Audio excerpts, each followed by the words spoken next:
Hey guys, Red here, and today we'll be doing another Red Interviews. And today we'll be joined with Auram Comics. Say hi. Hello. Now, alright, so can you explain to everyone what exactly you do on the internet? Sure. Currently I am the sole host of my channel, Auram's Comics, and we do a couple of shows. The flagship show is the show with issues, which is kind of what started the channel ish, and basically what we do over there is like character analyses and stuff. So at the time of this recording, the most recent one we did is it was a video on Batgirl and her status as a feminist symbol and how she relates to that stuff. But yeah, in the past we've done stuff like one of my favorite ones is I came up with a theory one day in a coffee shop that the Flash might be a Jedi, and that was a lot of fun to do. But yeah, I've got that and the show with reviews where I just review comic books, and a new show which is coming out soon-ish, which I don't want to give too much away about, but it should be fun. Ooh. And also correct me if I'm wrong, you were previously an editor with NerdSync. Is that correct? Yes, I actually started as an editor for Comic Drake, who you or interviewed in the past, and I met him through YouTube stuff, and he hired me, and then I around the same time, a couple months after he hired me, I offered to edit for Scott, and then he hired me, and now I'm working for Comic Storian, in their kind of whole production team thing. But yeah, I worked for NerdSync for about a year. I think it was pretty much all of 2016. Nice. I mean, honestly, like I honestly watch all the people you just said, and honestly, I love the editing style. So That's good. That's good to hear. Yeah, for Comic Storian right now, I've been doing the recap shows and all of the Ultimate Spider-Man stuff, and any like new projects that Benny throws my way. yeah. Um. All right. Okay. Here's my question though. Have Why are you not reviewing comics with them though? Oh, what do you mean? Who? Well, okay. So the show with okay. So Comic Historian does this thing where he just goes over the Uh-huh. weekly comic thing, like the weekly comics, to get you Yeah. catched up for the next week. But you literally go over reviews called the show with reviews. Why don't you just hmm put them in together and review Oh, comics there? oh, you're wondering why I'm okay. You're wondering why I'm not on the recap show. Yeah. Um, well, the first reason is the mostly I'm just the editor for it, so there's no like, and it was mostly conceptualized to be a show with recurring hosts in the weekly poll, and I am a Benny explained this to me. He said that I am kind of in the weekly poll, but not. I'm a rotating, recurring. Like, try to. Okay, I'll put this into TV terms. You know how you have in TV, you have your main actors who are credited at the top in like the title screen and stuff, and then you have your recurring characters that occasionally pop up Yeah. that are in like the background sometimes. Hmm. That's me in the weekly poll. So so that's why I'm like not fully on the recap show, but um the we did actually have a plan for an episode of it starring me, but it we didn't have enough time to workshop it, and I don't want to talk about it too much because we're probably still going to do it eventually. But it's not completely out of the question. Like, I've been on the poll and the weekly poll a bunch, so it'll happen eventually. Gotcha. Gotcha. All right. So okay. Let me think. Um. All right. So did you ever think you'd be known for being an editor slash YouTuber? Um, yes and no. No, definitely not YouTuber, and I still don't feel like I'm known for being a YouTuber. But um, uh, editor was something that so since I was a kid, I have made very conscious decisions on what I wanted to be when I grow up because I feel like we all do. Um, I started off wanting to be a developer. I wanted to program and create games, more on like a game design standpoint. But I was so young that I didn't really know what game design. So I was just like, I want to make games. So that's what I tried to do. But eventually, I start like in the midst of all this, I started my first YouTube channel and started learning and film stuff. I started watching channels like Film Riot and Indie Mogul. And that started leading me more towards a path of wanting to direct movies. And that's what I wanted to do, and I kind of built my YouTube channel just to practice that. But then I kind of like realized that directing is not a very feasible career. It has a lot of luck involved. It's definitely in the film industry, it's the starving artist path where if you want to be a director, you're gonna be doing a lot of sitting waiting for your big break. Whereas with editing, everyone needs an editor. Editors are just all over the place, so you always need someone to edit your thing. And I realized that I had a lot of fun editing, just like I had a lot of fun programming. So I was like, hey, why not try and make a career out of it? So that's what I did. But yeah, I think I'm more so, especially like in the comic book community, since I've edited so many people's videos, I feel like I'm more so known as the editor as opposed to Auram, the YouTube guy. Okay, I know your real name's Alex or Alexander or something like that. Where did Auram It's come not from? actually. Oh, it's not? Wait. No. Wait. Well, hold on. Alexander is the surname of the character Auram. Wait, so that's not your It's a actual whole name? thing. No, my real name is Dylan. Oh, that's where Dylan. Okay, I was. Yes. Okay. So then, I can explain. Okay, please do. I'm so lost.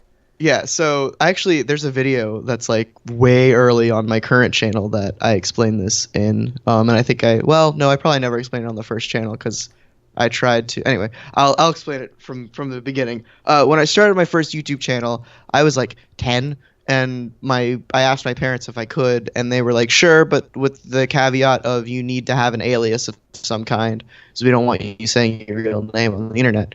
And sure, I understand that.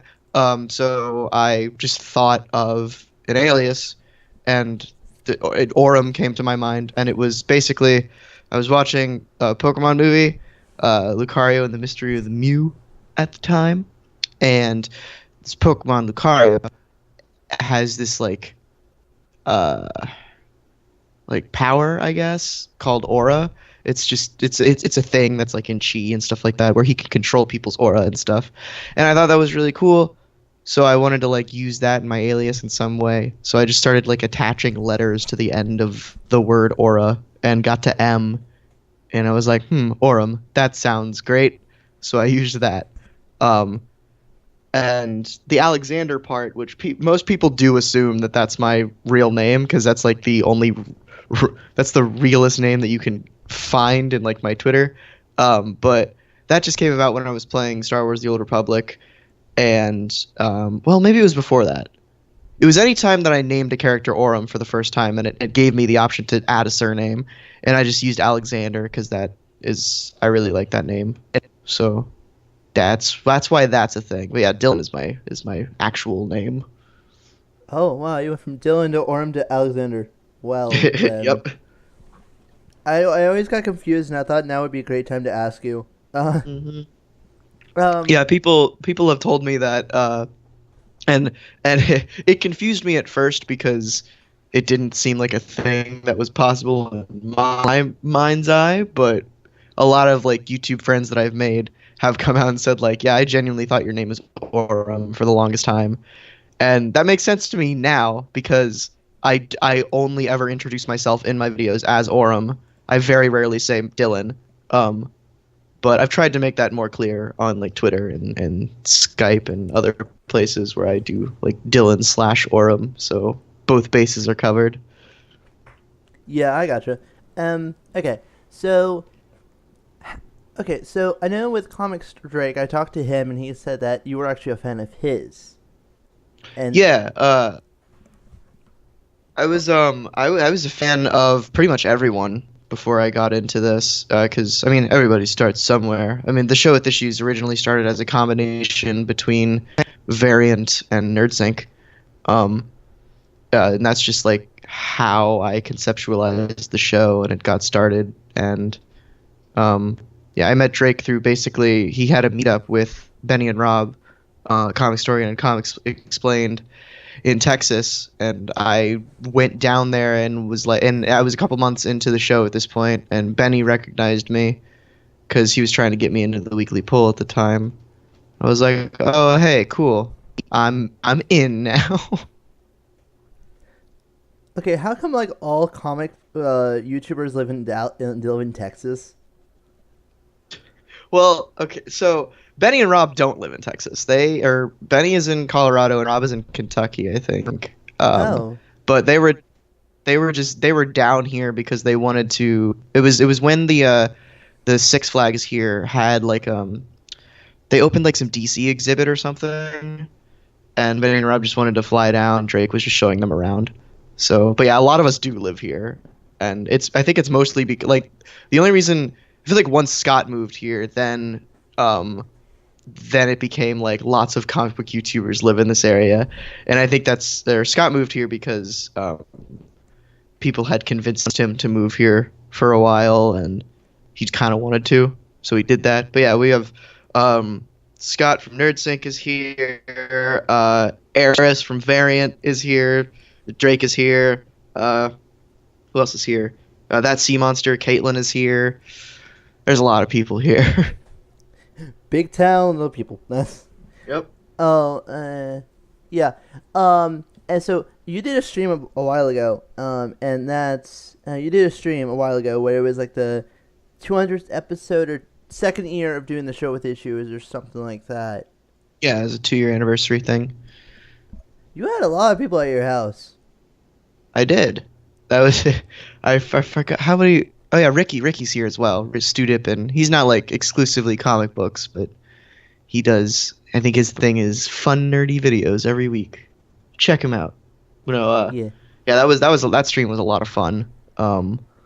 We just it was for the 2-year anniversary of the show with issues being launched, and I was actually trying to get because Caitlin that Sea Monster was out of town, and I was trying to get her to organize like all the weekly pull guys to come on and interview in for on like a Skype thing, so we could have all of them make an appearance, but everyone was too busy. It was very last minute, so that didn't happen. Actually, I watched the stream and I rather really liked it, so that's a plus. Cool, that's good to know. Yeah. Yeah, it was a lot of fun. I actually didn't realize you guys knew each other. I didn't realize you guys lived in the same area up until the stream and went, oh, hey, look at that. Okay. Yeah, that's the thing about YouTube is you don't like unless you're super paying attention. It's hard to tell where people live because they're just in their homes all the time. Yeah.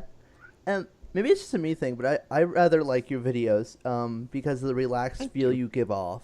And it's not like you up and like suit up for it. You just kind of just relax videos and stuff like that. So that's yeah. Thanks. Yeah, that's kind of what especially with the show with reviews, that's what I try to go for. Just kind of chill stuff. But the new show, that's gonna you're gonna if you like the chill vibe type stuff, the new show you're really gonna like. Because it's very much just me like hanging out. Oh. But yeah, the show with issues is a little more structured and loud, but I still try, and I think just my personality is very relaxed, so that comes through. Yeah, I mean, honestly, I'm relaxed too, so it kind of comes through the videos too. So, okay, so I know everyone already wants to know this, so I asked I asked. Shoot, I forgot his name, but I asked the other guy, the other comic dude. Yeah, but I asked him, DC or Marvel? That's a very complicated question. So, like, all right. So currently, I'll answer this in 2 ways. Currently, I'm gonna say DC, but overall Marvel. Mostly because like Marvel's not doing so hot right now, just in terms of like news, and the just their books are not as great as DC's right now because Rebirth is killing it. Like almost, I'm not reading every Rebirth title, but I've heard from people that are reading every Rebirth title that it's all solid. Um, and I'm super down with what DC's up to right now. And Marvel has some great books, but they're struggling. But the reason I say Marvel overall is because I just Marvel characters are more relatable to me, and I like them more. But it's just DC stories right now are better. Okay. So yes and no, I guess. Yeah. Well. Yeah. Okay. So, I know with Comic Drake, he started only reading comics a few years ago. Have you been reading comics all your life, or is this just a new thing?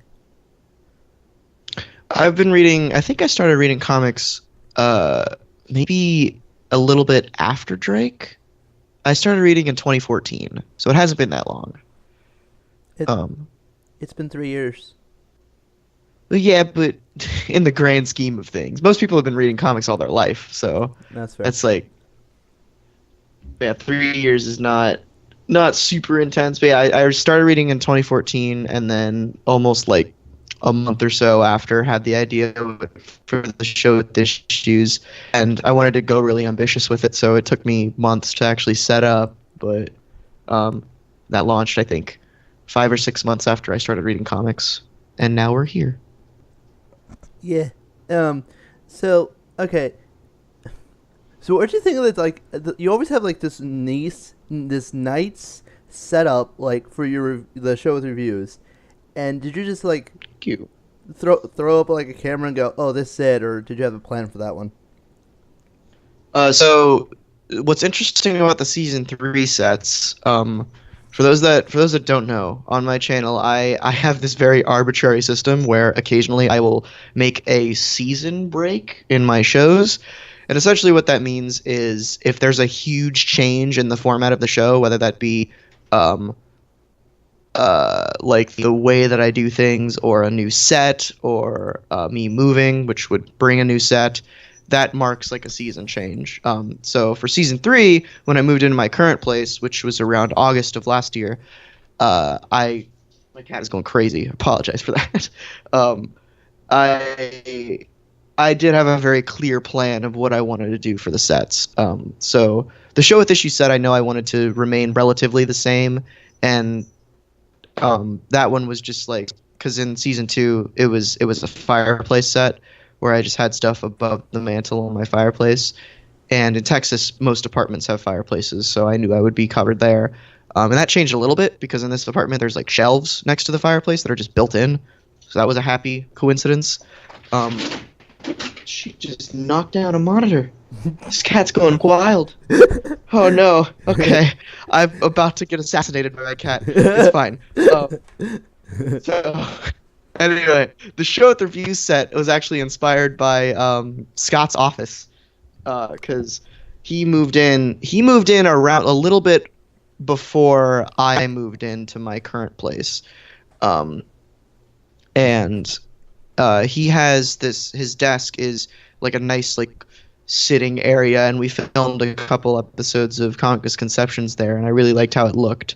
So I decided that I wanted to make a sitting set for the show with reviews, like a desk set. So that area that you see in the show with reviews, I'm sitting right next to right now. It's just a mock like desk setup that I have my laptop plugged into a monitor at.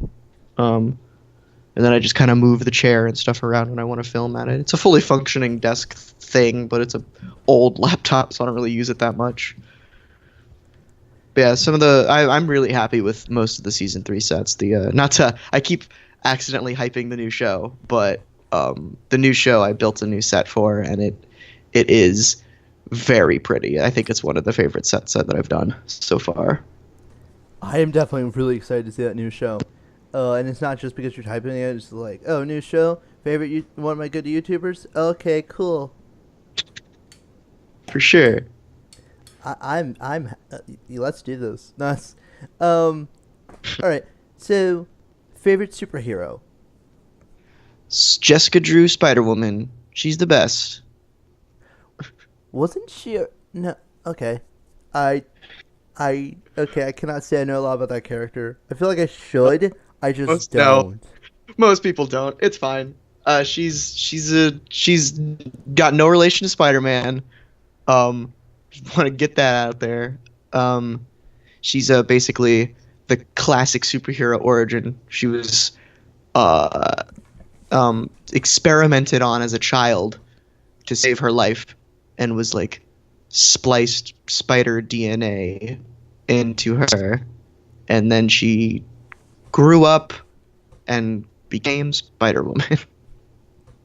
Oh, well, that works. um, okay. So I don't know if you watch them, but do you watch like the CW shows, like the superhero shows and stuff? Yeah, I watch. I think all of them. The only like comic book show that I'm not, well, there's a couple comic book shows that I'm not watching, but I think yeah, Supergirl, Flash, Legends of Tomorrow, and Arrow I'm all watching right now. Yeah. Any critique you would change about the shows, or you think they're just fine? Um. Yeah, I mean, J- Flash should stop doing time travel. It's just a mess. That's just a sentiment that I share about a lot of things. Is I just don't like time travel stories. They can be fun sometimes, but when they get super confusing, it's irritating. But I don't know. Supergirl is pretty solid right now. I'm really enjoying season 2 Supergirl. I didn't actually watch season 1, but I tried watching it, didn't really like it, but I gave season 2 a chance, and I'm so glad I did because it's great. Um, Legends of Tomorrow kind of sharing the same sentiments about Flash, where clearly they can't stop doing time travel stories because that's the point. Um, and they actually handle it better than the Flash does, I think. But sometimes they make some silly writing decisions in that show. And Arrow is like a year ago, I would have had some words to say about Arrow, but it's actually on the up and up now. It's doing pretty good. I don't know what changed. They probably were like, "Oh yeah, we should probably stop making a bad show." Oh, um, jeez. but Okay. it's Oh, good sorry. now. So So would you say the Supergirl show season 2 is super? yes, I would very much so. I'm sorry, I saw a pun. I couldn't help myself. No, by all means. Yeah. Okay. So what I understood from Twitter is that you and a few other YouTubers went to go watch Hamilton last night. Am I correct? Kind of. Um, Okay. so we didn't actually go see Hamilton, but there is an ooh fun. I get to plug this a little bit. Um, there's a group in well there's a thing that people do. It's kind of just a thing that people do everywhere called Hamiltunes, which is essentially Hamilton karaoke, and the some a couple girls in Dallas decided that they wanted to start one here. So they contacted the other groups and started doing it here. And now, like, I'm on the leadership board for it. And yeah, basically what we do is just once every couple months, uh, everyone gets together. We take like donations for a charity, and we all just sign up for parts in Hamilton and do Hamilton karaoke, and it is a ton of fun. And I filmed 2 in the past, and they're unlisted videos on the channel, but I might tweet them eventually. I don't know. I mean, I really think I know who you would play in Hamilton. Who? Alexander Hamilton. So he's actually Hamilton's the person that I play the least, I think. Just because I more so tend to lean towards Burr and Washington's parts. Because they're a lot of fun. But I see where you're coming from with the Alexander. Wink, wink. Wait. So wait a minute. You want to? You oh, hold on. This might be spoilers for a 200-year-old character, but you want to shoot Burr? No, you want to shoot Hamilton, not Burr. Burr doesn't get shot. I did. The first, well, he does eventually, but Yeah. in the first Hamiltons, I did Burr in World Was Wide Enough, which is the song where he shoots Hamilton. Yeah. It was great. Yeah. Who was playing Hamilton then? Well, the way that it works is there's so many people that come, so each song is divided into parts, and so each song is like a different cast of people. So Oh, okay. So it's not the same person doing it over and over again. It's different people. no, yeah, it's like there are some people that are like regulars. I'm one of them. I mean, I'm on the I'm part of the reason it happens. So I'm there almost every time, but but yeah, it changes every time. Some people just are totally new. They just don't even because we change the venue a lot, so people just stumble in and they don't know what's going on. They're like, "Hey, I want to sing," so they do, and it's fun. Okay, next time I'm in Texas, I'm totally tweeting out to you, and I want to do a meetup, or at least do Hamilton something, because that sounds awesome.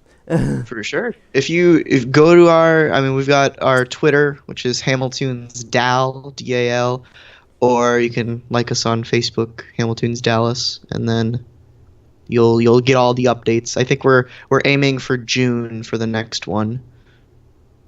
Huh. It's only a few months, but that's actually like whoa. Um, yeah. Okay. So I'm gonna guess you like Hamilton then. Oh, for sure. It's my favorite musical. I'm gonna also take it just a ponder and think it's the only musical you've seen slash heard. I've actually no, I've seen I haven't seen a lot of musicals. I've listened to a lot of musicals. But I also I haven't seen the musical in person of Hamilton.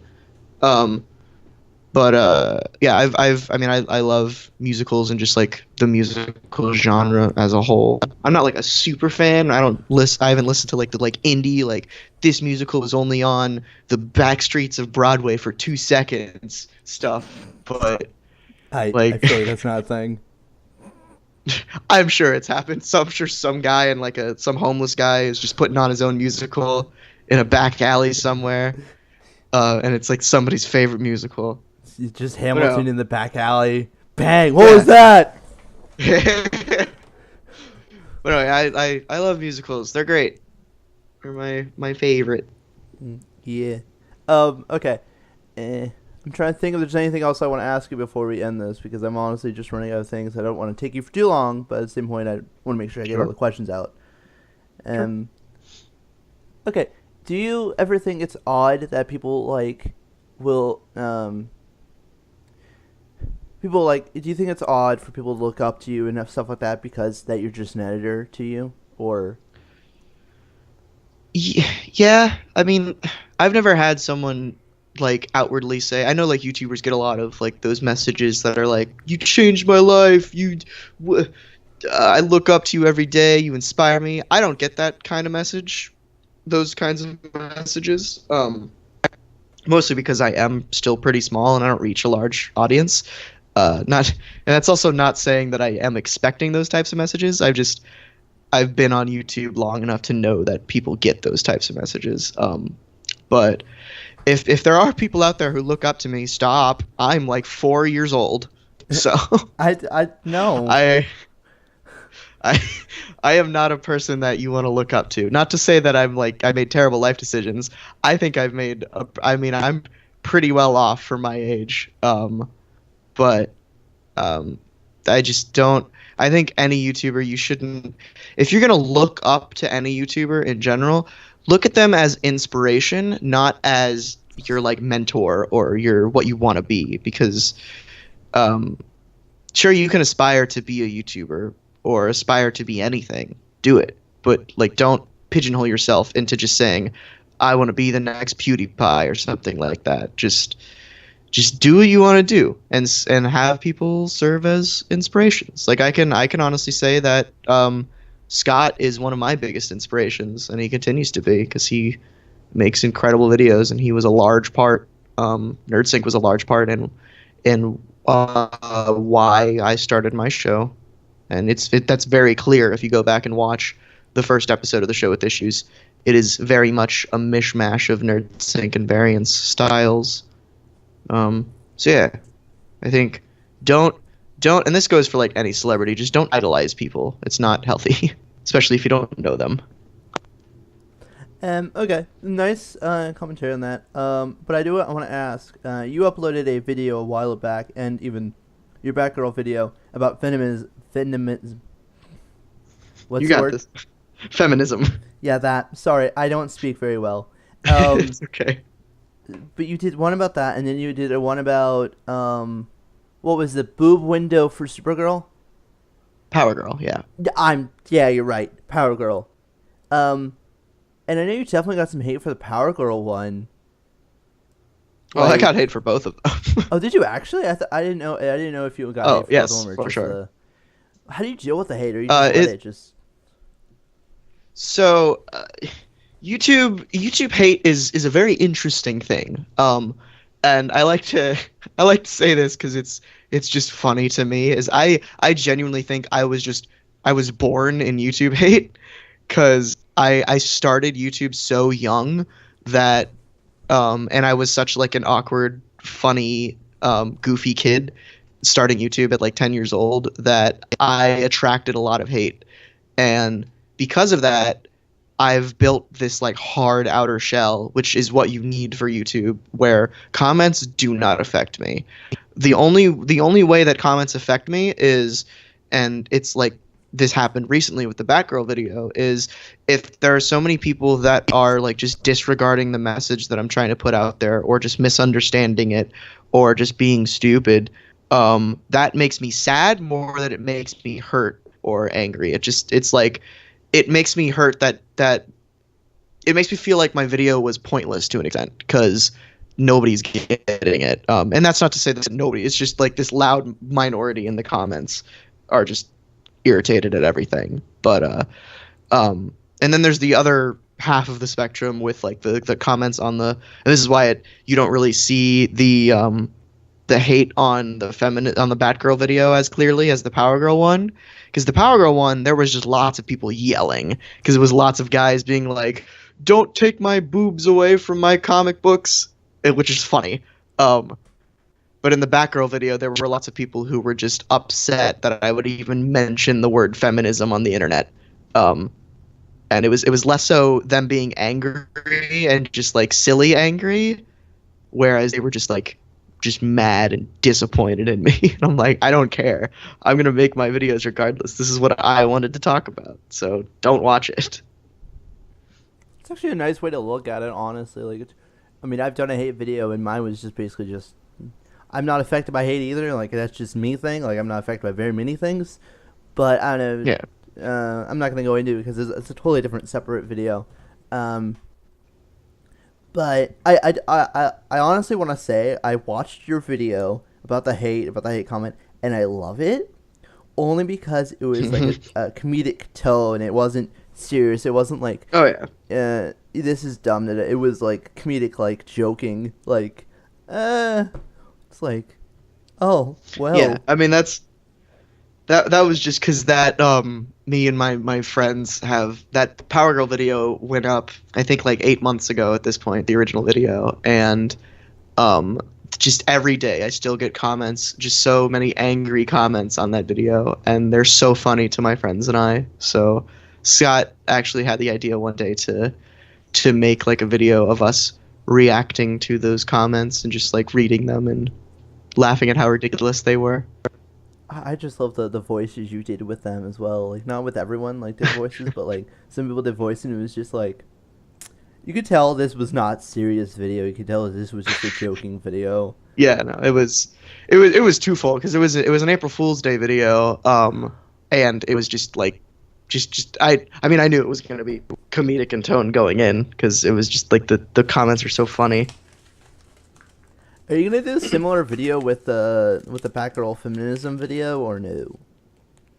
I thought I was going to be able to, but there's not a lot of ridiculous comments on that. There's a lot of people just being angry and like not funny angry, just like angry.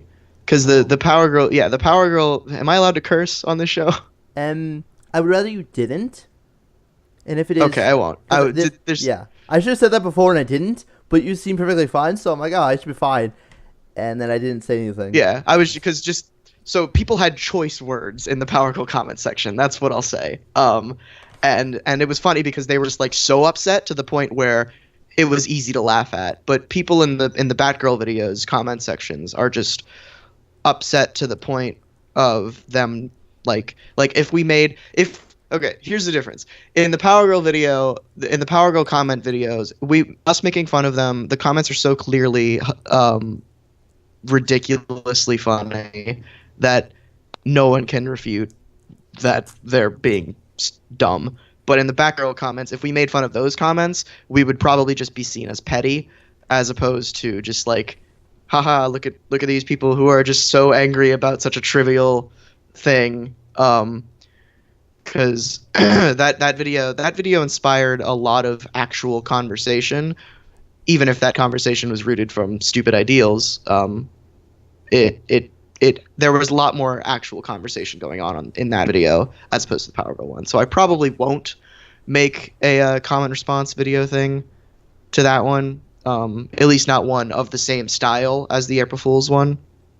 But I don't know. I'm still tossing around the idea of a weekly comment show, but that won't happen for like a month or two. So don't expect it anytime soon. Honestly, I'd rather like the Power Girl video because it was like, oh, that's actually rather interesting. And then like the Batgirl one, I didn't even think about. Like I'm like, oh, this looks interesting. And I'm watching and going, you're not wrong. The points you made a lot of sense. Yeah, that was that. And this is the problem that I have with YouTube, a lot of YouTube videos in general, and YouTubers in general, is people present their videos as fact a lot of the time, and even if they don't, viewers receive them as fact. So you have like people watching game theory and just similar shows that will hear a theory and take it as fact, and then go on somebody else's video and say that this theory disproves this fact in a comic book. Which, sure, if in your headcanon that theory is correct, then go for it. But you can't say that because some YouTuber said that this thing is true, then it's true. And I think that's a large misconception on my Batgirl video. Is I wasn't presenting for those that haven't seen it, the main premise of it is Batgirl is a very feminist character in comic books, but at the same time, some of the uses of her character contradict that idea. And I wasn't saying that she's not a feminist character because of these small contradictions. I just wanted to bring up a character analysis of that and present these ideas to incite conversation. And people instead took it as me outright saying that Batgirl is a feminist character, but she's incredibly poorly written because of these few small contradictions that, even though I say in the video, are not a bad thing sometimes.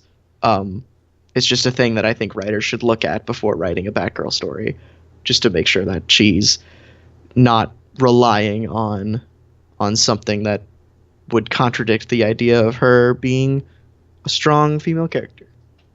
Honestly, it made a lot of sense to me, and I'm not sure why you get hit on it, because to me it made a lot of sense, being that the points you made a lot of sense. Like, one of the points was the Killing Joke. The biggest story for her character was the only thing she did was get shot. Right. That was one of the main proponents of what's a big fiction cliche now called women in refrigerators, which is just using women as plot devices. And that was in the Killing Joke. She's and people had like all sorts of counter arguments to why that was okay. Like, she was already retired and a background character, so it's fine that she was used like that. But like, she's still Barbara Gordon Batgirl. She's not just this thing that you can use to incite revenge on Batman in any way. Yeah, I also like how I was early enough to the video where you had this little tab that goes, is it feminist, is it not feminist? And it just, what? Just, what? And I'm like, oh, it's not feminist. It's not, because feminist is like, well, to my understanding, I mean, I might be wrong, I don't know. But like, to my understanding, that's not feminist. That is just the way they decided to use the character, which is not okay, but that's it. Like, there's nothing we can do about it. Yeah, so that's another like large issue with talking about feminism on the internet, is people, there's this thing that I don't entirely agree with, but I don't want to super get into it, called third wave feminism, um, which is essentially the modernized, heavy air quotes, modernized version of feminism, which is basically the extremists that you see like people making fun of, like the women who like yell at men for looking at them the wrong way, or like that video that blew up a couple months ago of the girl recording the humongous guy, and he was just making a dad joke and she got really angry at him. Those types of people who to them feminism is women are far superior to men and men should all die. That's not what feminism is. The definition of feminism, and even if we don't want to get into like dictionary definitions or whatever, but feminism was initially conceptualized to be the equality of the sexes based on giving women equal rights to men. And that's what it has been and what it still is. And even if you want to say that like definition is meaning, where like today feminism might be different just because of how many people are using it in that way, that's fine. But in my video, I set the video up by saying what my definition of feminism is, and what basically I say at the top of the video, feminism is the equality of the sexes based on giving rights to women. It's not about women being better than men. I think I say that verbatim in the video. And people were still in the comments like, no, that's not what feminism is. Even if it's not, that's what I'm talking about in the video. Give it a different name or whatever, but that's the idea. Yeah, I mean, I completely understand that. Like, you use the definition as that. But even if that's not what everyone else thinks, that's what you use the definition as. Yeah. It's like, regardless of, that's what kind of frustrates me in that comment section is so many people were arguing that like what I was talking about wasn't feminism because feminism is so different today, which is a fair argument, but you have to take the video in its context. Where I am, if you want to talk about like first, second, and third wave feminism, I'm very clearly talking about first wave feminism, the original idea of feminism, not this crazy extremist version that is happening today. Which gives it a bad name, which is why everyone's like, whoa, crazy feminists, rah. But that's not, it's just, there's extremists in every group, and extremism is always bad, no matter where you are. Well, I mean, unless you're extremist for, like, cosplay, and your cosplay is a perfect Batman or something. Well, sure, I don't know if extremist applies in that sense, but yeah. I mean, well, I think it's like, it's the saying that like too much of a good thing can be a bad thing. But yeah, you can't like making a blanket statement that's saying all extremism is bad is extremism. So there's a bit of irony there. But yeah, I think you just have to be careful not to go like crazy with something, and just be a nice person at the end of the day. I mean, it's so hard for some people, you know. But, okay, this video has gone on for quite a while, so I think that's all the comments I have, and, cool. If it isn't, well, suffer. But I, thank you for coming on my show, and thank you for being a guest. Thanks for having me, man. It was a lot of fun. I think what I just said makes sense. I'm not really positive, but anyhow. Sure. Alright, guys, that was Auram Comics, and this was Redintervews.